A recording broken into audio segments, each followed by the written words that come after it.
கடவுள் என்னும் முதலாளி கண்டெடுத்த தொழிலாளி விவசாயி விவசாயி.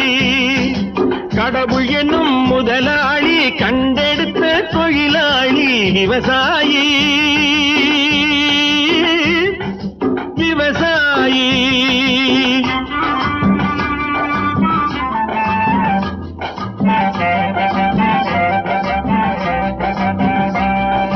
முன்னேற்ற பாதையிலே மனச வைத்து முழு மூச்சாய் அதற்காக தினம் உழைத்து, முன்னேற்ற பாதையிலே மனச வைத்து முழு மூச்சாய் அதற்காக தினம் உழைத்து, மண்ணிலே முத்தெடுத்து பிறர் வாழ, மண்ணிலே முத்தெடுத்து பிறர் வாழ வழங்கும் குணமுடையோன்